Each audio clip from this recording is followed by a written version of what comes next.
Assalamualaikum warahmatullahi wabarakatuh. Alhamdulillahi rabbil alamin. Wassalatu wassalamu ala asyrafil anbiya'i wal mursalin wa ala alihi wa ashabihi wa man tabi'ahum bi ihsanin ila yaumiddin.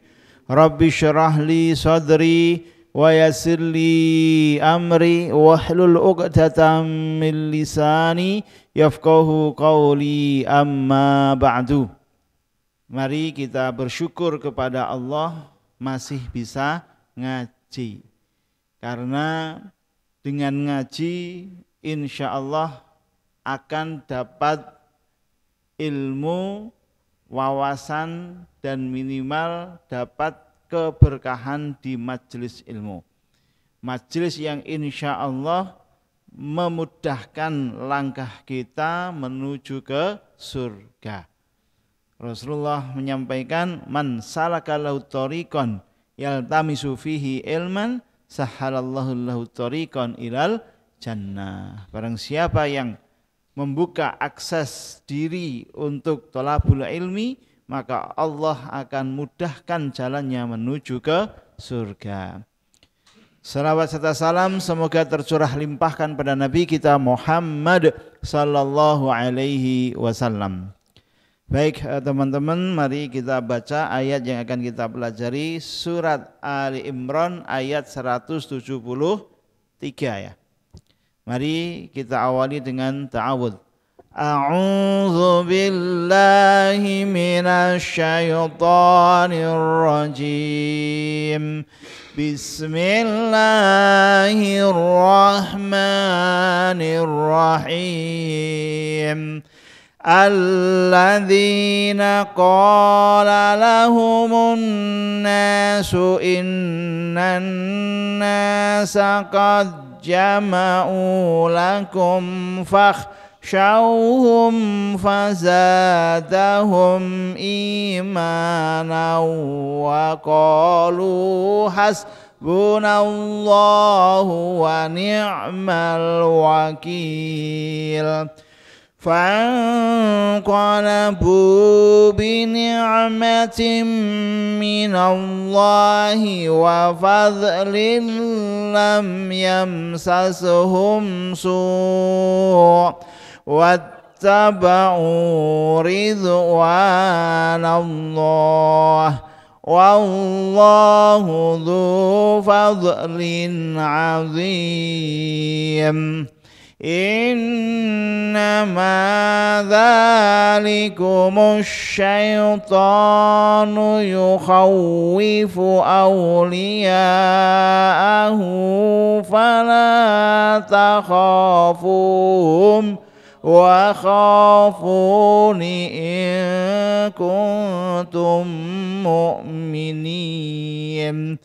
ولا يحزنك الذين يسارعون في الكفر إنهم لن يضروا الله شيئا يريد الله ألا يجعل لهم حظا في الآخرة ولهم عذاب عظيم.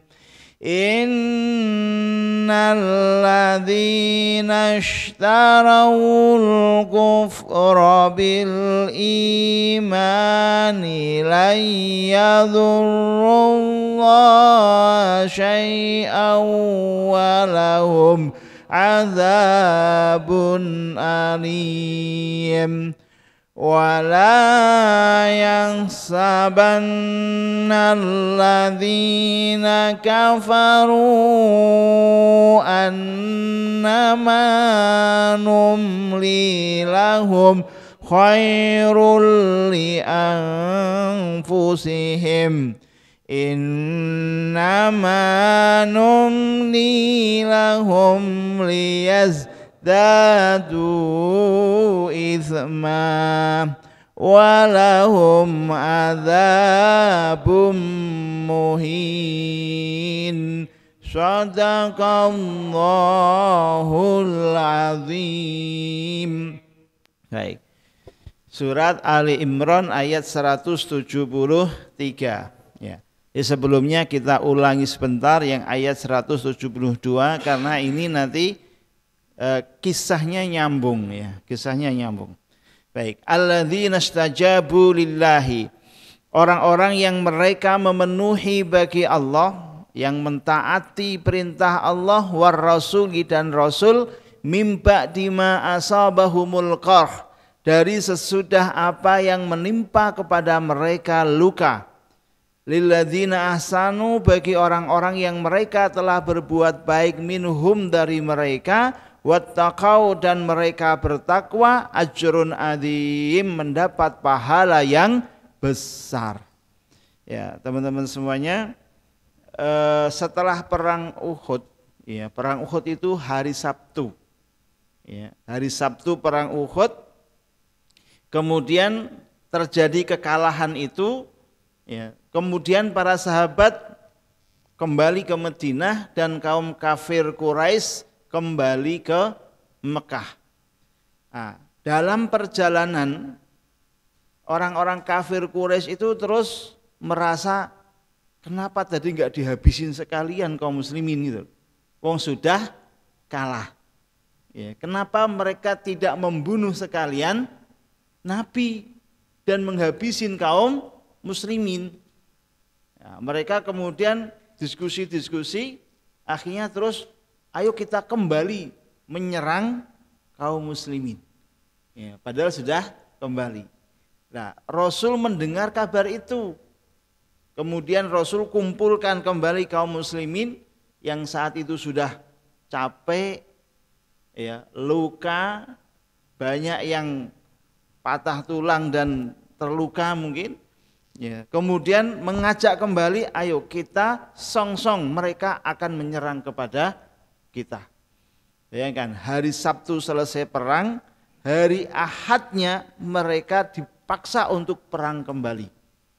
Ya, ini luar biasa. Maka di sini Allah menyampaikan, hanya orang-orang yang bertakwa, orang-orang yang berbuat baik yang menyambut seruan Allah. Mereka memenuhi, mentaati Allah dan Rasul untuk ikut perang kembali meskipun mereka sedang terluka. Ya. Maka peristiwa itu dikenal dengan peristiwa Hamra al-Asad. Ya, Hamra al-Asad itu satu tempat di mana, ya, Rasulullah dengan para sahabat mengejar, bahasanya itu mengejar kaum kafir Quraisy yang ingin kembali menyerang. Ya, kita bisa bayangkan, ya, belum lagi istirahat, belum lagi luka itu sembuh. Ya, dulu belum ada patiroso, ya, belum ada anestesi, belum ada obat yang menghilangkan nyeri. Ya, tapi tetap mereka memenuhi panggilan Allah dan Rasul untuk berjuang. Inilah mental pejuang, orang-orang yang taat kepada Allah dan Rasulnya. Itu latar belakang dari ayat yang kemarin kita pelajari. Itu ada yang menyebut peristiwa peristiwa Hamra al-Asad, tapi ada juga yang menyebutkan itu peristiwa Badro.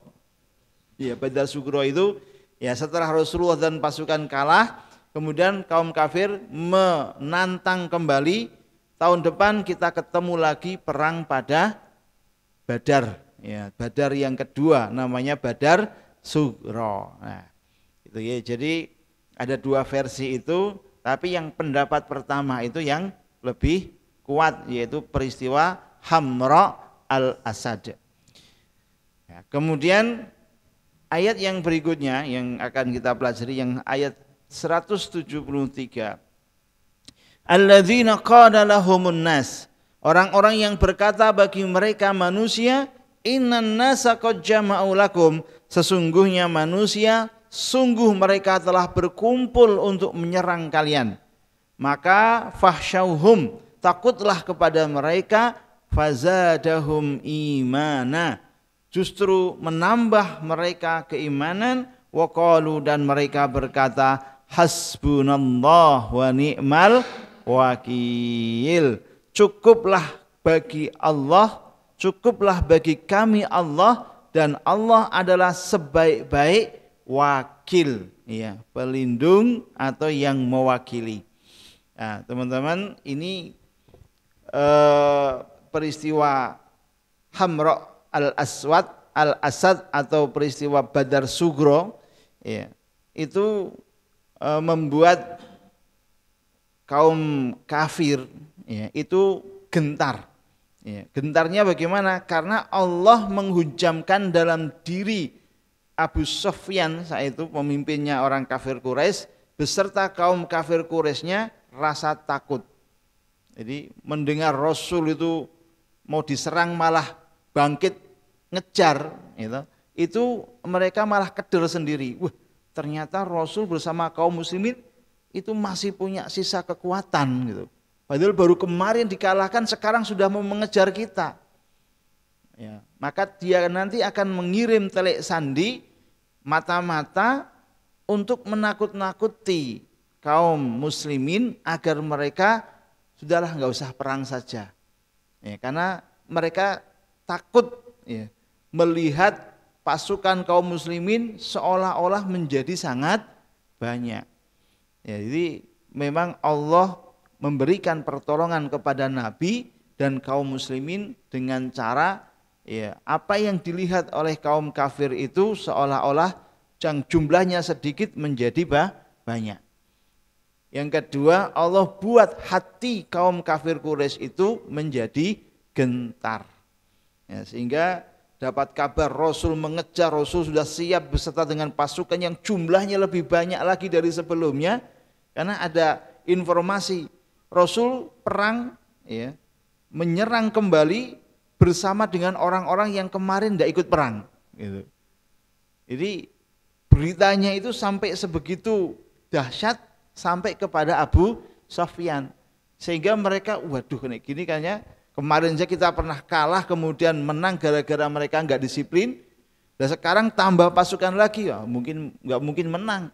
Akhirnya mereka nanti kembali, ya, tidak menyerang kepada kaum muslimin. Ini jadi teman-teman semuanya, mental pejuang, ya, mental orang yang beriman itu dia, ya, tidak peduli dalam kondisi capek, dalam kondisi luka. Kalau memang Allah yang perintahkan, kalau memang Rasul yang perintahkan, maka enggak ada lagi kata-kata nanti, enggak ada lagi kata-kata tidak, ya, adanya adalah sami'na wa ata'na. Enggak ada kata-kata sami'na wa pikir-pikir. Itu kami mendengar tapi kami pikir dulu, wong cek loro kok kon perang. Ya kan susah. Ya. Susah kan, orang mesti akan baru saja pulang, badan belum istirahat, kok kon perang maneh. Siapa yang berani seperti itu? Tapi kalau orang itu sudah tersibuk, imannya sudah kuat, ya, jangankan sudah sampai rumah, belum sampai rumah kon balik lagi perang, sanggup, Pak. Ya, karena memang tujuannya adalah akhirat, dan kalau mati syahid itu loh, ya, itu motivasi yang paling kuat. Jadi kalau mati langsung surga. Ya, jadi para sahabat sedemikian kuatnya iman, sebegitu antusiasnya untuk masuk surga. Ya.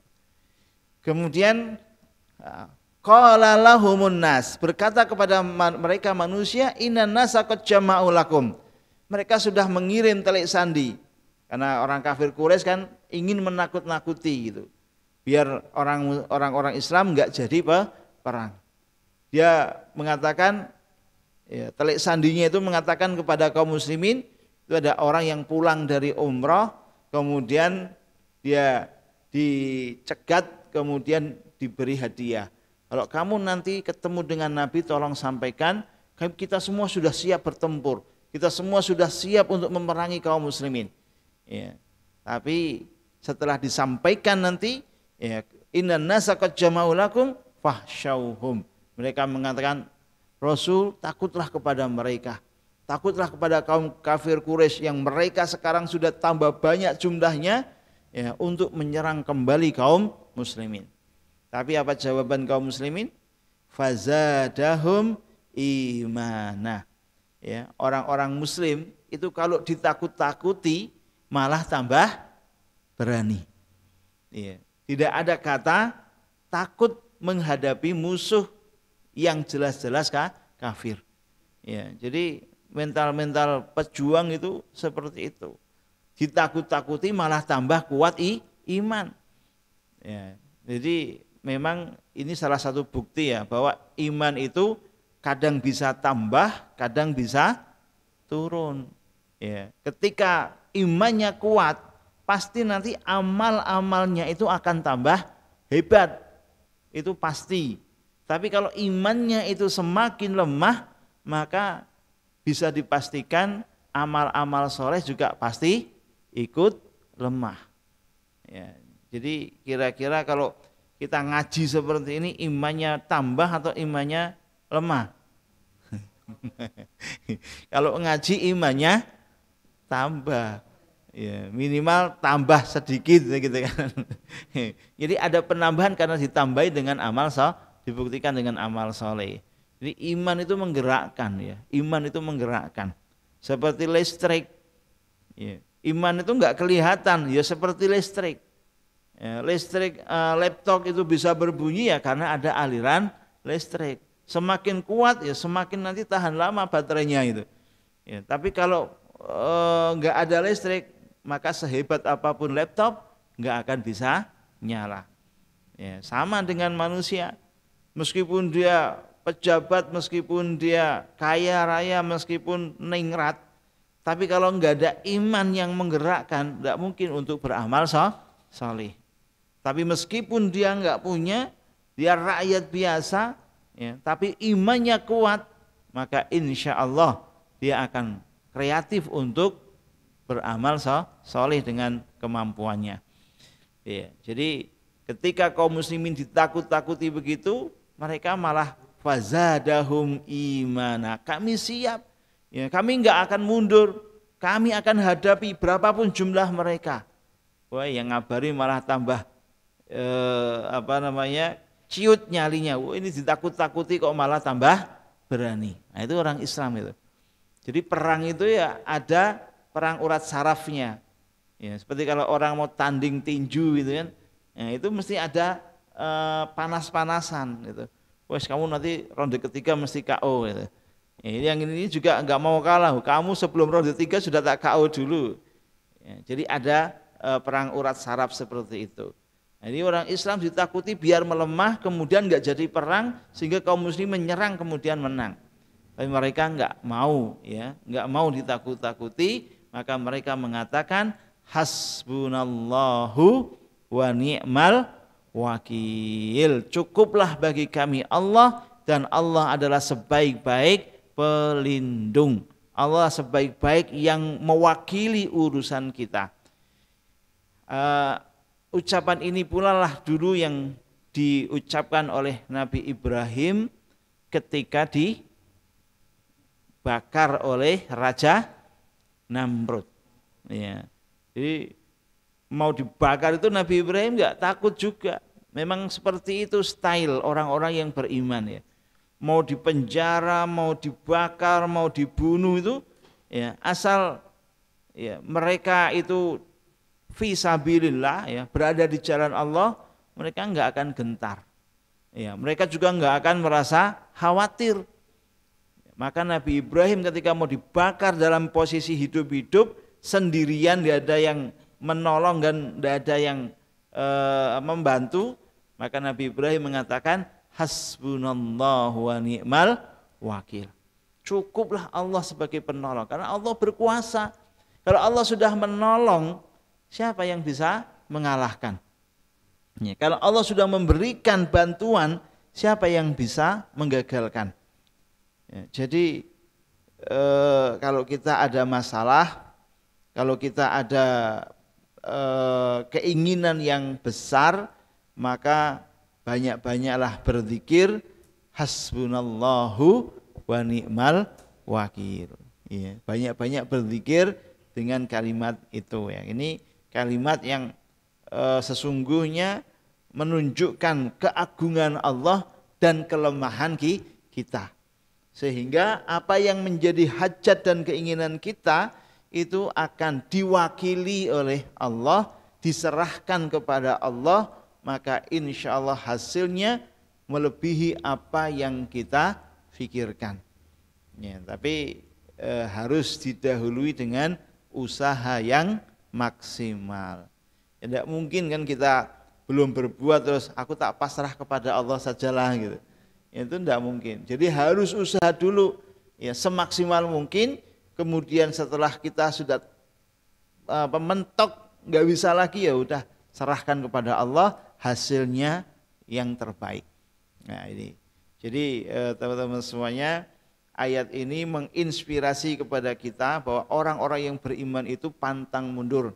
Ya, orang yang beriman itu selalu optimis. Ya, ketika ditakut-takuti oleh kaum kafir Quraisy, mereka sudah kumpul, mereka sudah siap berperang. Gak usah gentar, meskipun jumlah kaum muslimin sedikit ya, dan minim persenjataan, mereka juga gak akan takut toh. Bahkan ini di dalam satu tafsir disebutkan ketika kaum muslimin sudah pada capek semua, Rasul menyampaikan ya, ayo kita perang lagi begitu ya. Maka Rasul, seandainya kalian tidak mau sekalipun, maka saya tetap akan berangkat sendirian. Bayangkan Rasul itu. Ya, seandainya kalian tidak mau ikut sekalipun, saya akan tetap berangkat walaupun hanya sendirian. Ya. Maka para sahabat mendengar yang seperti itu terus termotivasi, akhirnya Ali, Abu Bakar, Umar, sahabat-sahabat yang kuat sekali imannya, ring satunya Nabi, itu terus langsung siap berangkat akhirnya menuju ke Badar Sughra atau ke Hamra al-Asad. Ya. Ya, jadi teman-teman ini ya, kalau iman memang sudah kuat, sekali lagi dia ditekan, dia ditakut-takuti, ya justru akan menambah keimanannya. Dan begitulah para pejuang. Karena mereka punya satu slogan, hasbunallahu wa ni'mal wakil. Itu menjadi slogan yang membuat kita menjadi tenang. Siapa yang bisa menolong kalau bukan Allah? Siapa yang bisa menghancurkan kalau bukan Allah? Jadi rasanya itu sudah pasrah kepada Allah, itu tenang gitu. Ya. Jika misalnya kita sakit ya, kemudian sudah mau dioperasi, ya sudah nggak bisa apa-apa lagi, tinggal pasrah dokternya ini nanti berhasil apa nggak berhasil. Ya, misalnya operasi yang rumit, operasi otak misalnya, ya itu sudah tinggal pasrah saja. Ya, memang Allah yang maha berkehendak, mudah-mudahan memilihkan yang terbaik gitu. Mudah-mudahan dokternya sukses, kemudian operasi berhasil. Maka banyak-banyaklah berzikir hasbunallahu wa ni'mal wakil. Biasanya terus ditambahi ni'mal maula wa ni'man nasir. Ya. Jadi Allah cukup bagi kami, Allah ya sebagai penjaga dan sebaik-baik pelindung. Baik. Kemudian fanqalabu bi ni'matin minallahi. Ternyata benar. Ya. Jadi orang-orang yang kuat imannya tadi, meskipun ditakut-takuti, akhirnya Rasulullah bersama kaum muslimin fanqalabu bi ni'matin minallah. Kembali ke Madinah, pulang dengan membawa nikmat dari Allah berupa kemenangan. Ya, kemenangan karena orang kafir Quraisy sudah ketakutan lebih dahulu, mereka enggak jadi menyerang. Jadi ada kemenangan di situ. Wa fadlin, dan anugerah dari Allah, lam yamsashum su', yang tidak menimpa kepada mereka keburukan, yaitu kekalahan. Ya, jadi sikap dan mental itu menentukan ya perbuatan. Ya, kalau kita sudah mulai ragu-ragu, ya, kemudian terus takut, kemudian terus mundur, musuh kelihatan, oh ini orang ini penakut ini, orang ini sudah grogi ini, orang ini sudah minder, ya. Itu gampang sekali untuk bisa dilemahkan. Maka sebagai orang yang beriman selalu menggantungkan semua yang kita perjuangkan kepada Allah. Ya, meskipun orang itu membuli, itu, meskipun orang itu merendahkan dan bahasanya melemahkan, ya, seperti orang kaum munafik itu, ya, tapi orang yang beriman selalu optimis. Ya. Misalnya begini, ada seorang, ini cerita aja, ada seorang ingin bangun masjid sendirian. Ini sendirian, uang ya uang sendiri, tenaganya ya dia bangun sendiri, semuanya sendirian. Ya, jangan tanya apa bisa, gitu. Ini cerita, ya kan. Ya. Ketika dia punya obsesi bangun masjid sendirian atau musola sendirian, maka orang-orang pasti akan mengatakan kamu nggak mungkin bisa. Setiap orang datang mencibir, kamu itu ya ngoyoworo. Ya, ada bilang lagi kamu itu kemliti. Apa kemliti itu? Ya, ya, meleteh. Kamu itu wah sok, ya pokoknya yang jelek-jelek gitu. Tapi justru dia semakin dikatain begitu, semakin semangat itu. Akhirnya dia tetap bangun, tetap berbuat, sampai akhirnya musola itu jadi dia bangun sendiri dengan tenaga sendiri, dengan uang sendiri. Setelah jadi, orang itu pada datang kepada dia, Mas, jenengan kok hebat teman, orang sudah melemahkan kamu, sudah merendahkan kamu, menghina kamu, kamu kok malah tetap semangat dan akhirnya jadi gitu. Apa kata orang itu? Saya itu tuli. Ya, orang itu tuh tuli, saya itu tuli. Ya, sehingga ketika dia ngomong sama saya itu saya nggak dengar. Malah saya menganggap setiap yang datang itu kayak seperti memberi motivasi coba. Iya. Akhirnya karena dia datang memberi motivasi, ya saya sangat semangat itu. Nah ini, jadi untungnya dia tuli, sehingga semua bulian, semua cemoohan itu dia tidak dengar, ya, sehingga dia terus semangat. Jadi kadang-kadang menutup telinga itu penting. Ya. Ketika kita punya satu tujuan, ya, yang baik, yang mulia, menutup telinga dari omongan negatif, ya. Tapi kalau omongan positif ya jangan, ya. Kalau omong positif buka selebar-lebarnya. Tapi kalau omongan yang negatif itu tutup serapat-rapatnya. Maka insya Allah akan menimbulkan kita ya semangat dan tidak terpengaruh. Dan sewu ada orang sudah siap mau tobat itu dari kemaksiatan. Sudah siap tobat, meninggalkan pergaulan begitu. Ya, tapi kemudian dia dikatakan sok suci, dia dikatakan sok alim, gitu. Teman-temannya datang mengajak kembali bersama, akhirnya nggak jadi taubat. Nah ini kenapa? Ya karena tadi ya, dia tidak bisa mengistiqomahkan tujuan yang baiknya itu. Ini ya, jadi teman-teman semuanya penting ya untuk menggantungkan hasbunallah wa ni'mal wakil tadi. Akhirnya terus orang Islam tadi mendapat kemenangan dari Allah. Wa fadlin, dan juga anugerah, lam yamsashum su', tidak menyentuh mereka keburukan. Wattaba'u ridwanallah, dan mereka mengikuti keridhaan Allah. Ya, kemudian ditutup dengan wallahu dzu fadlin azim, dan Allah mempunyai anugerah yang sangat besar, anugerah yang sangat agung. Ya, ini.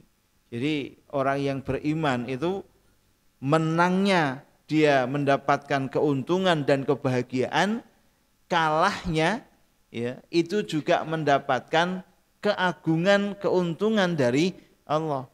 Enggak ada orang yang berperang di jalan Allah itu rugi. Ya.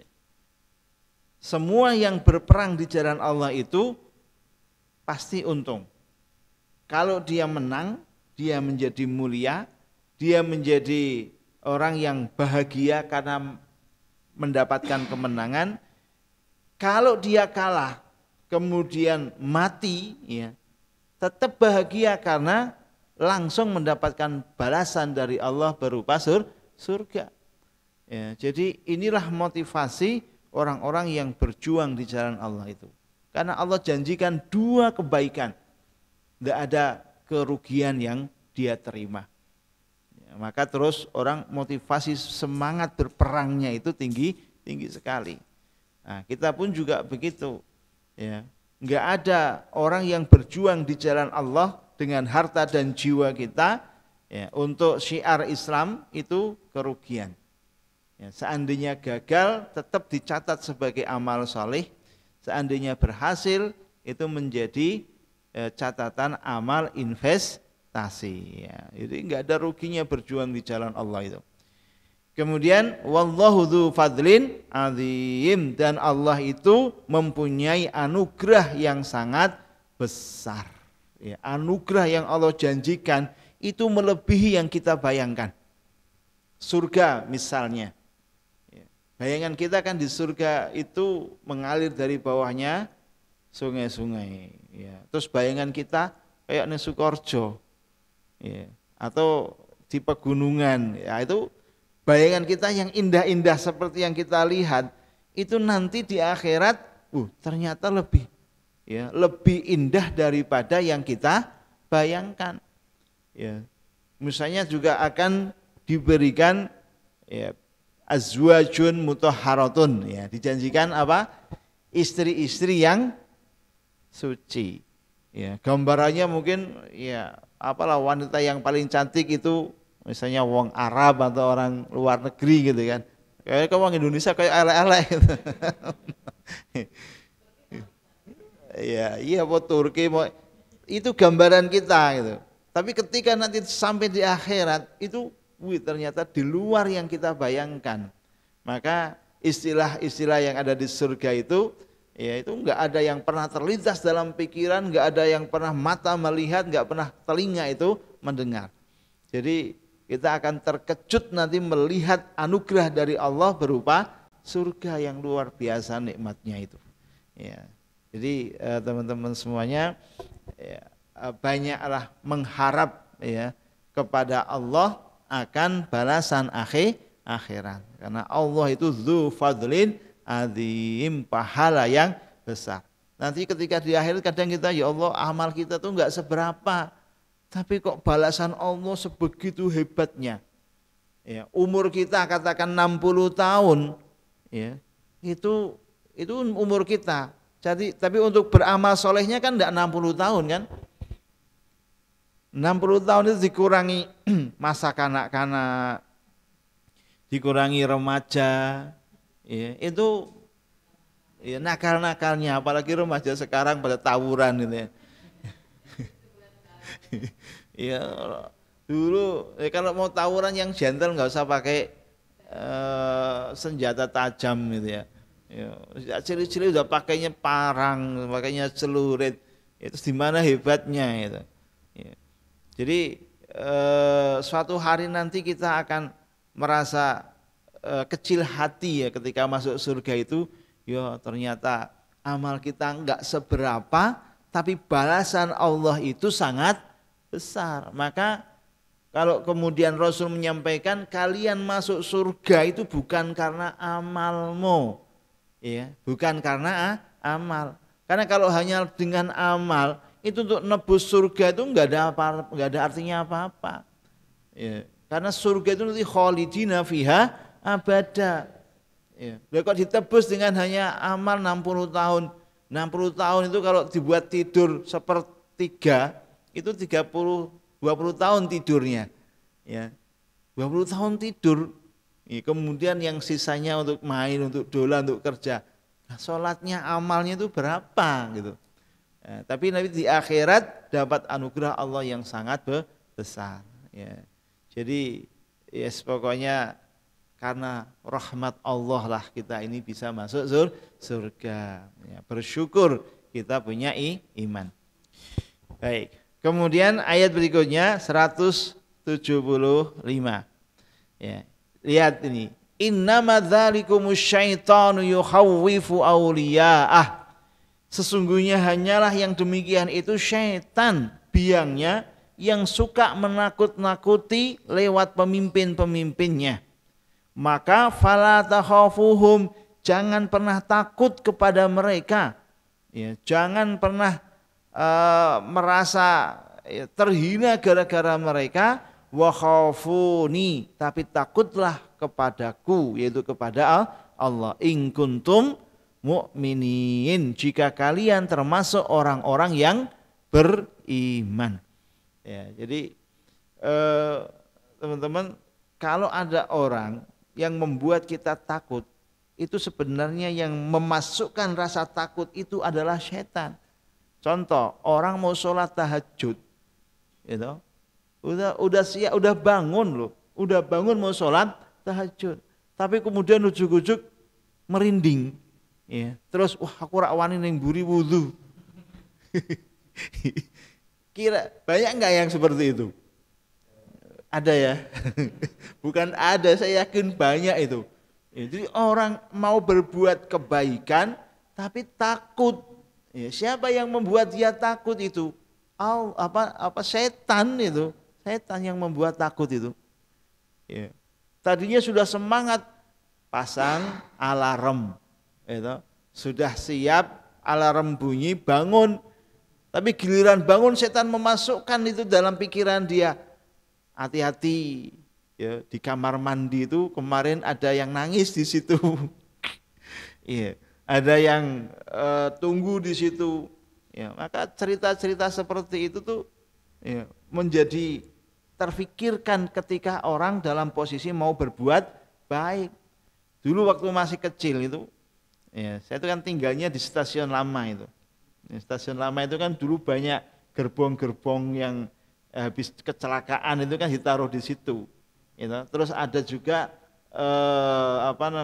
bis-bis yang habis kecelakaan itu diletakkan di situ. Ya, jadi kesannya itu wingit itu, angker gitu. Ya, saya berangkatnya ngaji itu kan dulu masih habis maghrib. Sekarang jarang ya anak-anak SMP itu terus ngajinya maghrib, itu jarang ya. Dulu kan ngajinya maghrib sampai isya. Sehingga 2 sholat itu kena jamaah semua. Sekarang ya, ini ada TPQ, ya bagus lah, TPQ itu bagus. Tapi akhirnya TPQ itu mulai habis asar, selesai sebelum maghrib. Sehingga anak-anak itu kadang 5 waktu itu enggak ke masjid. Ya, beda zaman kita dulu ya. Zaman kita itu minimal itu maghrib sama isya itu ke masjid. Ya. Belum lagi ada yang sekolah Arab, MDA itu, madrasah. Dulu saya MDA itu berangkatnya jam 2, sehingga jam 4 pulang itu ada asaran di situ. Habis MDA, maghrib masih ngaji lagi. Ya, di masjid dilanggar kalau dulu ya bahasanya, dan dilanggar. Ya, jadi ngajinya dilanggar. Ya, boleh ya ngaji dilanggar itu. Ya, jadi minimal 3 waktu sholat itu di masjid berjamaah. Ya, itu semangat banyak anak-anak yang dulu ngaji itu luar biasa. Sekarang dengan ya TPQ-nya semangat itu, TPQ yang anak-anak. Tapi lepas TPQ, gitu, atau lepas MSD, MTS atau SMP, itu sekarang jarang yang mau ngaji. Apalagi setelah TPQ lulus terus diwisuda. Habis diwisuda dia merasa saya sudah selesai ngajinya, sudah khatam Qur'annya, ya. Maka wisuda itu kadang menjadi bumerang, tapi satu sisi ya bikin semangat. Tapi banyak bumerangnya tadi loh, merasa sudah diwisuda terus orang ngaji lagi. Nah ini jadi nggak tahu itu kemajuan atau kemunduran namanya itu. Ya. Jadi setan ketika mau berangkat ngaji itu terpikir terus cerita teman-teman itu, kemarin di sini ada orang mati, itu gantung. Di sini ada orang mati kecelakaan, tangannya putul di situ. Jadi mau berangkat itu maju mundur itu. Wahnya terus sampai di situ lari gitu. Ya itu waktu masih kecil. Jadi sudah ditakut-takuti seperti itu. Ya, maka sampai sekarang ya, itu kadang masih terus terngiang-ngiang kalau lewat kuburan takut ya kan, ya, melayu. Ya, padahal banyak mana setannya, di pasar atau di kuburan? Ya, setannya banyak di kuburan atau banyak di pasar? Ya banyak di pasar. Yang curang, yang ngapusi itu di pasar apa di kuburan? Di kuburan meneng itu malah nggak ada apa-apa. Di pasar malah setannya banyak itu. Ya, jadi teman-teman semuanya, setanlah yang selalu menakut-nakuti, membuat kita khawatir. Ya, sama ketika mau infak juga begitu. As-syaitanu ya'idukumul faqra. Setan itu yang membuat kamu ya punya pikiran kamu jangan infak, nanti kamu fakir. Uang kamu habis, uang kamu keluar tanpa dapat kembalian. Itu kan namanya rugi. Ya, itu setan yang mempengaruhi. Awalnya dia sudah siap infak 1 juta. Ya, tapi tekan goni ya tadi setan yang menakut-nakuti, akhirnya terus enggak jadi. Apalagi kemudian istrinya mendengar mau infak 1 juta. Ya, terus tanya, "Mas mau infak berapa?" 1 juta. Akeh meni. Kira-kira terus turun apa nama malah tambah itu. Banyak turunnya. Jadi teman-teman semuanya, Rasul bersama kaum muslimin ketika dikabari oleh mata-matanya kaum kafir, innallaha qad jama'a lakum ya fahsyauhum. Manusia atau orang-orang kafir itu sudah kumpul semua mau menyerang kalian, takutlah itu. Itu setan yang membuat seperti itu. Maka kemudian Nabi sama kaum muslimin justru malah tambah kuat imannya. Jadi sebenarnya tipu daya setan itu lemah ya. Inna kaida syaitani kana dha'ifa ya. Tipu daya setan itu sangat lemah, maka langsung dilawan saja. Langsung dilawan. Jadi kalau misalnya ada rasa takut, langsung wah ini enggak ada apa-apa, berani. Ya, kalau ini nanti dikatakan kamu jangan seperti ini, lawan saja, itu tipu daya setan. Fala takhafuhum, jangan takut kepada mereka, wa khafuni, tapi takutlah kepadaku, in kuntum mu'minin, jika kalian termasuk orang-orang yang beriman. Ya, jadi orang beriman itu memang enggak ada rasa takutnya. Yang ditakuti hanya Allah. Ya, maka tadi wala fala takhafuhum wa khafuni. Jangan takut kepada mereka. Jangan takut kepada kaum kafir Quraisy, tapi takutlah hanya kepada Allah. Karena apa? Azab Allah lebih hebat dibandingkan siksaan kaum kafir. Azab Allah lebih mengerikan dibandingkan ancaman dari kaum kafir. Jadi enggak ada apa-apanya ancaman mereka itu dibandingkan nanti azab Allah ketika kita mundur dari medan perang. Ya, seperti orang-orang munafik yang enggak mau perang itu oleh Allah azabnya lebih berat dibandingkan siksaan-siksaan dari musuh-musuhnya. Mereka mengatakan kasihan tuh yang mati pada perang Uhud tuh. Ya, sampai ada yang dibelek dadanya ya kan? Siapa itu? Hamzah ya kan? Pamannya Nabi, sama Hindun ya yang belek itu, yang makan jantungnya itu. Itu kata mereka, kata orang munafik, kasihan Hamzah itu sampai dibelek, dimakan jantungnya. Justru yang kasihan itu mereka yang mundur, yang enggak mau ikut perang. Itu nanti azab akhirat jauh lebih berat dibandingkan dengan azab yang siksaan yang diterimakan dari orang-orang kafir Quraisy. Maka jangan takut mereka. Seandainya mati sekalipun, itu justru menjadi jembatan yang mencepatkan mereka masuk surga. Logikanya begitu. Ya, karena Allah punya adzabun azim, adzabun syadid, ya, adzabun alim, ya, azab yang keras, azab yang pedih dan seterusnya. Ya, maka wa khafuni, takutlah hanya kepadaku, in kuntum mu'minin. Syaratnya memang harus ada iman. Kalau enggak ada iman ya lebih takut dibunuh sama orang kafir daripada diazab oleh oleh Allah. Ya. Baik, kemudian wala yahzunkal ladzina yusari'una fil kufri.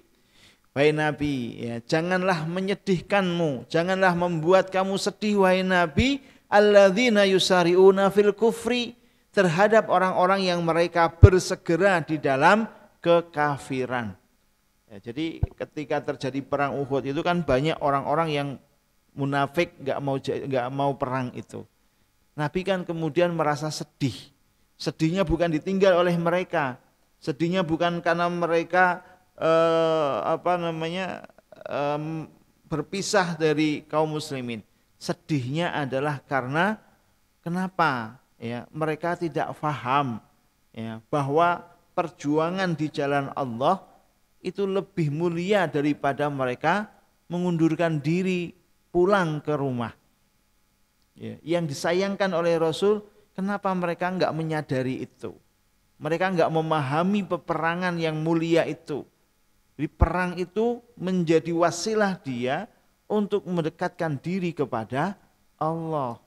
Tapi mereka justru berpandangan yang terbalik. Persepsinya berbeda. Itu yang membuat Nabi menjadi sedih. Ya, seandainya mereka enggak ikut perang, itu Nabi juga enggak akan pernah sedih karena Allah pasti akan membantu. Allah akan menolong gitu. Ya, cuman sayang saja, kenapa kok mereka itu menjadi kafir? Nih, jadi Rasul itu punya sifat azizun alaikum, azizun harisun alaikum ya. Jadi sangat keras, kemudian sangat-sangat ingin ya kaumnya itu menjadi orang-orang yang beriman. Sangat-sangat ingin umatnya itu masuk Islam dan masuk surga. Itu Nabi sangat-sangat ingin.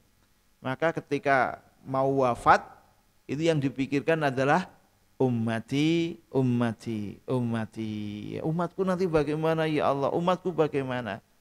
Tenang Nabi, tugasmu itu hanya menyampaikan. Wala tus'alu an ashabil jahim. Engkau tidak akan ditanya akan siapa yang menjadi penghuni neraka. Ya, itu salah mereka sendiri. Kamu enggak akan dimintai pertanggungjawaban atas itu. Karena engkau sudah menyampaikan semua risalah-risalah Allah. Ya, jadi kalau ada yang masuk neraka, itu karena pilihan mereka. Kalau ada yang masuk neraka karena mereka menolak dakwahmu dan itu pilihan mereka.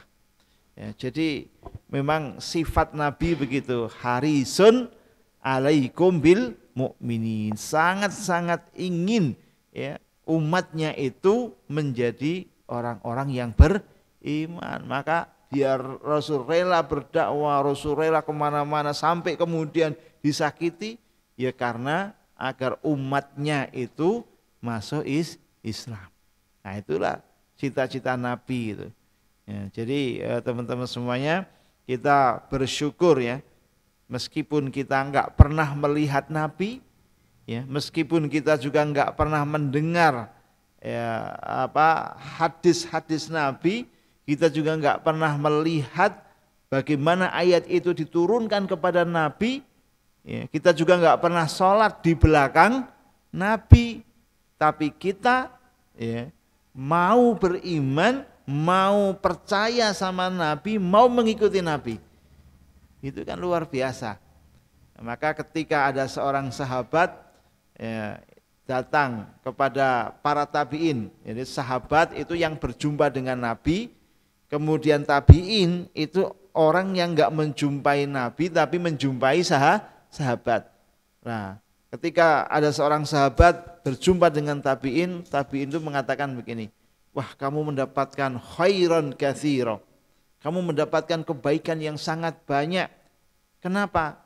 Karena kamu melihat Nabi, kamu bisa mendengarkan hadis-hadis Nabi, kamu juga sholat di belakang Nabi.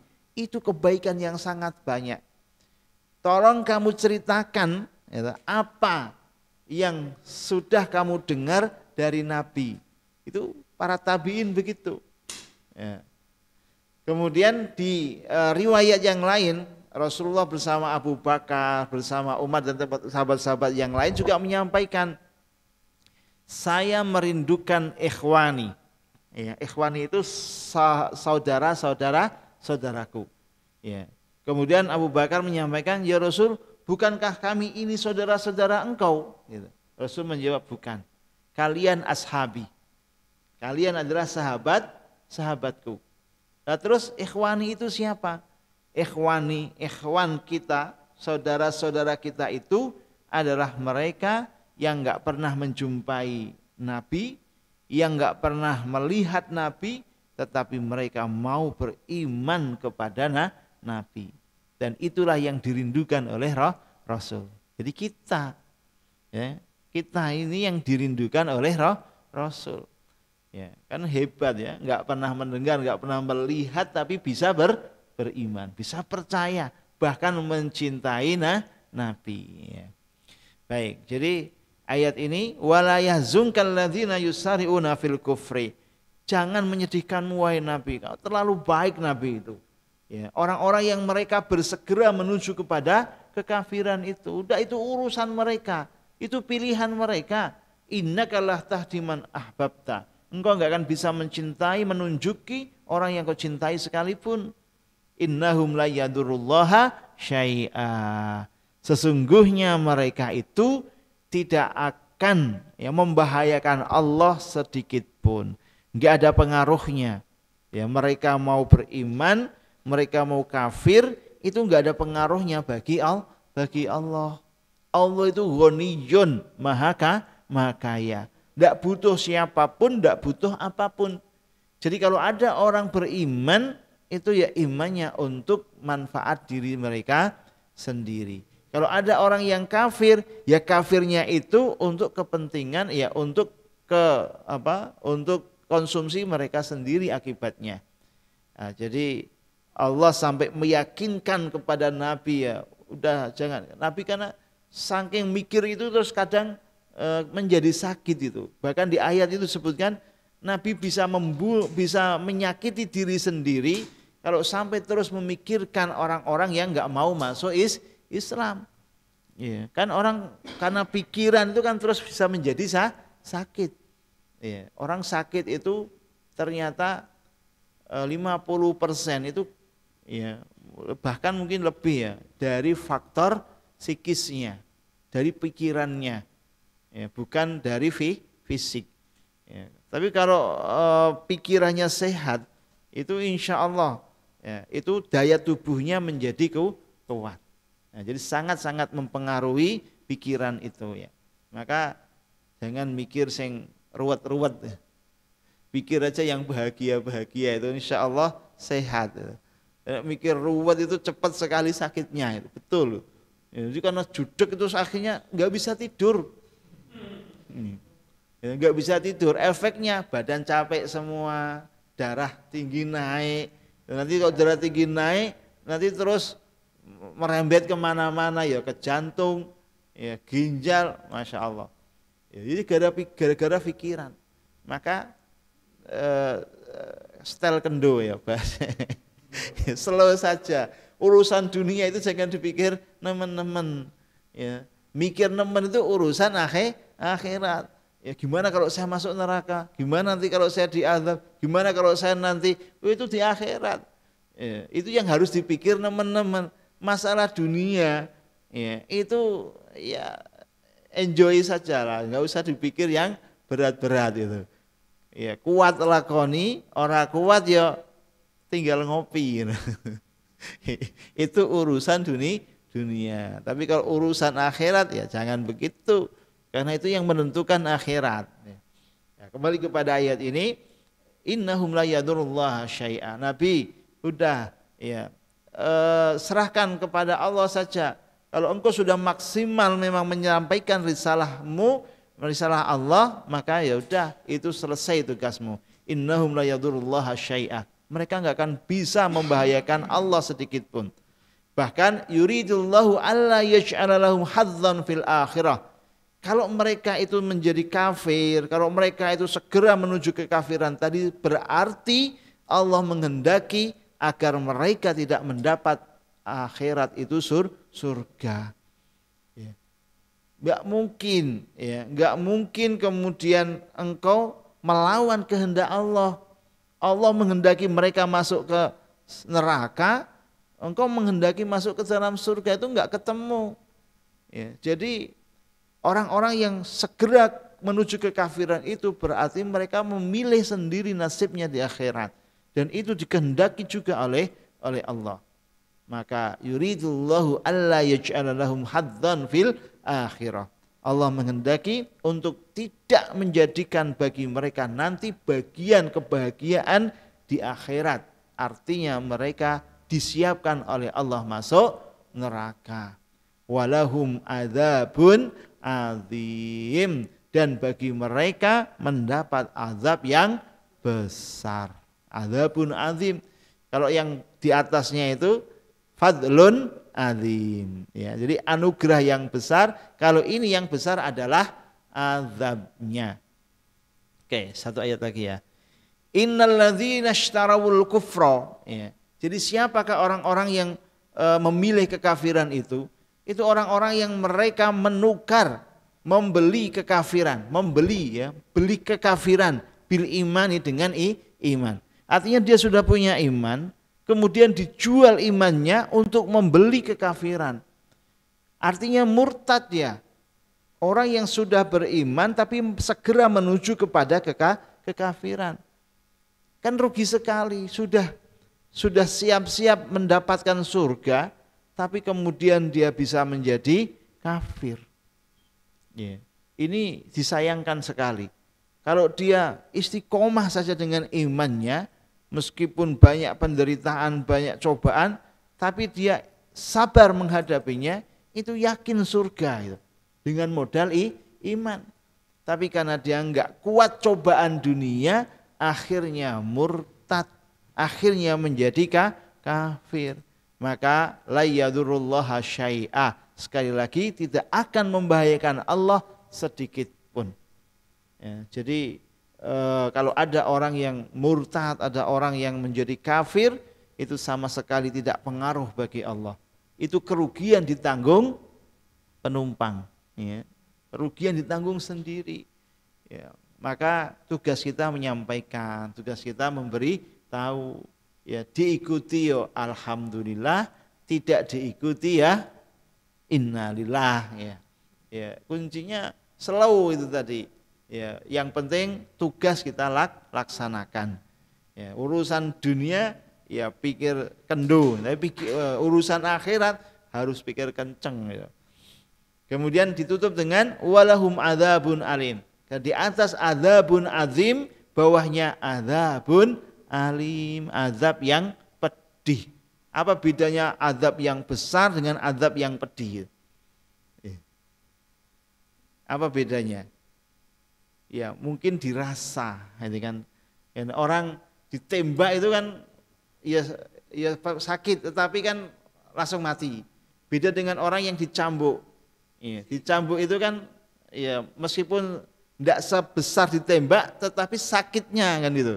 Ya, jadi alim itu ya mesti dia akan merasakan kesakitan yang kontinu. Kalau azim, wah itu sekali tapi besar.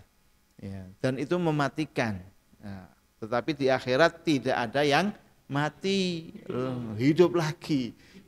Punya ilmu rawa rontek. Jadi ilmu rawa rontek itu pun terinspirasi dari Al-Quran itu. Kullama radijat juluduhum badalnahum juludan wairuha. Di Quran kan begitu. Ya setiap kali hangus kulitnya dibakar, kemudian tumbuh lagi kulit yang baru, dibakar lagi tumbuh lagi. Nah, itu mungkin diterapkan di dunia menjadi ilmu rawa rontek itu. Tangannya diputus nyambung lagi, nah, kepalanya diputus nyambung lagi, ya, luar biasa. Nggak tahu itu ilmu itu ada apa enggak itu.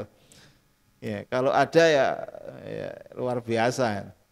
Baik teman-teman semuanya, sampai ayat 177, monggo kalau ada yang mau ditanyakan kami persilakan.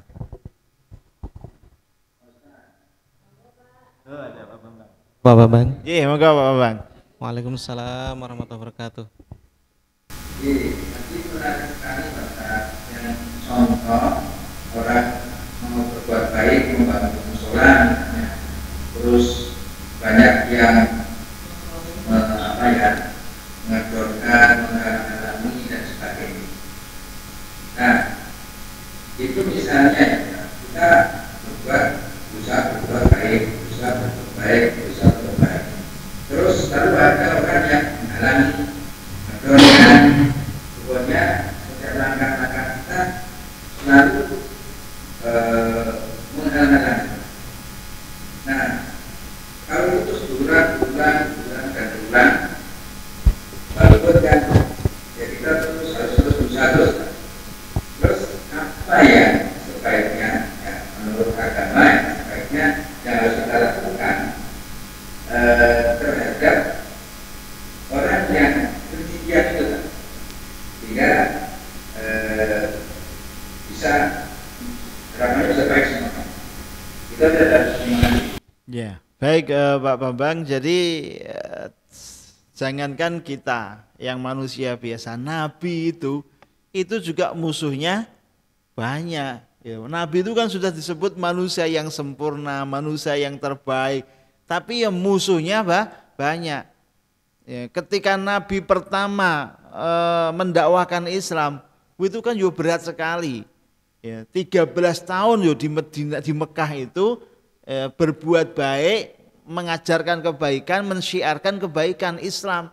Tapi tantangannya ya, Nabi sampai mau dibunuh, itu, kemudian diembargo, dan itu luar biasa tantangan-tantangan yang begitu berat dihadapi oleh Nabi.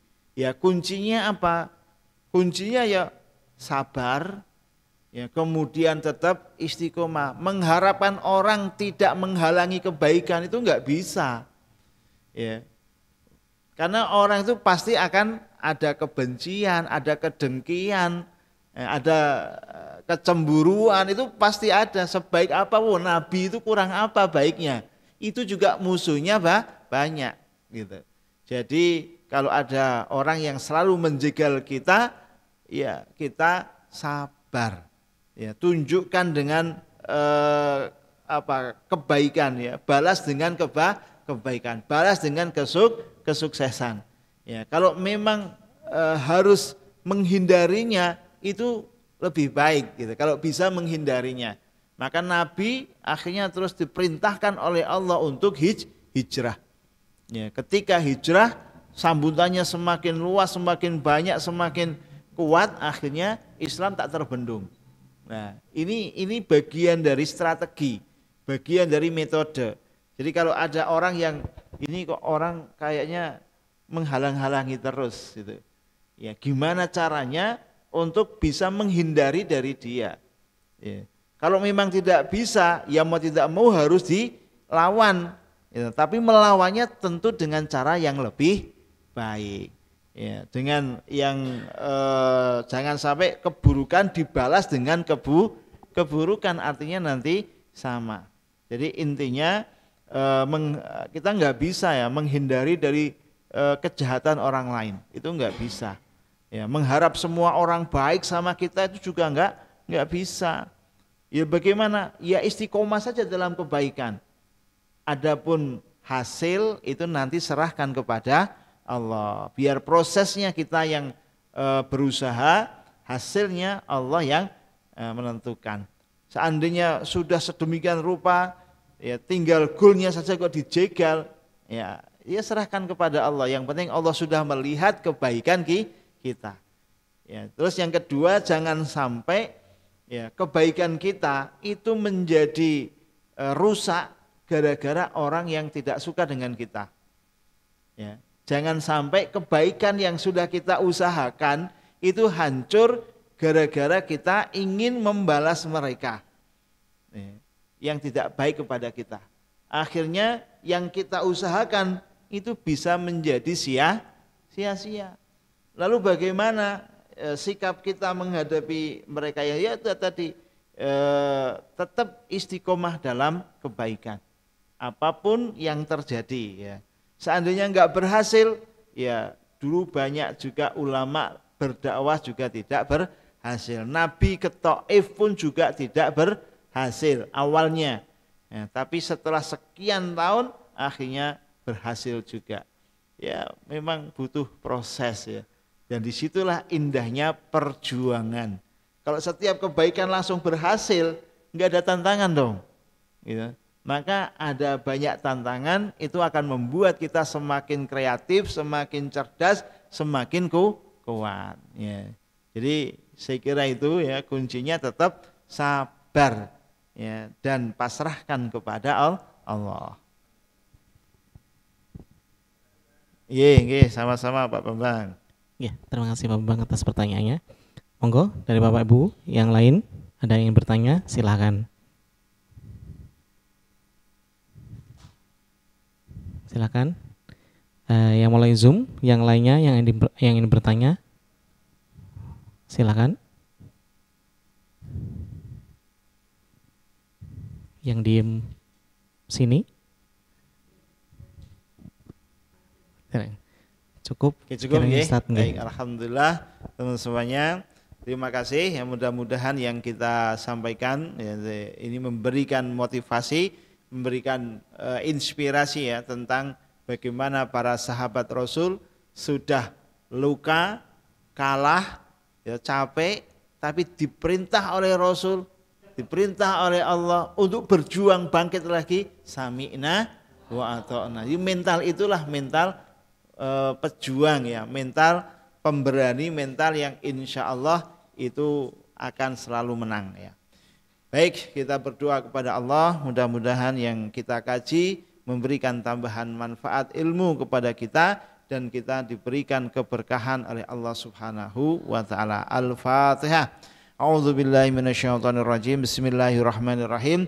Alhamdulillahirabbil alamin, arrahmanirrahim, maliki yaumiddin. Iyyaka na'budu wa iyyaka nasta'in. Ihdinas siratal mustaqim. Siratal ladzina an'amta 'alaihim ghairil maghdubi 'alaihim waladdallin. Amin. Bismillahirrahmanirrahim. Alhamdulillahirabbil alamin. Hamdan yuwafi ni'mahu wa yukafi mazidah. Ya Rabbana walakal hamdu kama yanbaghi li jalali wajhika wa 'azimi sultanik. Allahumma inna nas'aluka salamatan fid din wa afiyatan fil jasad wa ziyadatan fil ilmi wa barakatan fil rizqi wa taubatan qoblal maut wa rahmatan indal maut wa maghfiratan ba'dal maut. Rabbana la tuzigh qulubana ba'da idh hadaitana wa hab lana min ladunka rahmah innaka antal wahhab. Rabbana dhalamna anfusana wa illam taghfir lana wa tarhamna lanakunanna minal khasirin. Allahumma sahhil umurana wa umura waliwalidayna wa umura jami'il muslimin ma damatis samawati wal ard. Allahumma inna nas'aluka ilman nafi'a wa rizqan wasi'a wa shifaan min kulli da'in wa saqamin bi rahmatika ya arhamar rahimin. Allahumma inna nas'aluka ridhaka wal jannah wa na'udzu bika min sakhatika wan nar. Rabbana atina fid dunya hasanah wa fil akhirati hasanah wa qina adzabannar. Subhana rabbika rabbil izzati amma yasifun wa salamun alal mursalin walhamdulillahi rabbil alamin. Assalamualaikum warahmatullahi wabarakatuh. Assalamualaikum warahmatullahi wabarakatuh.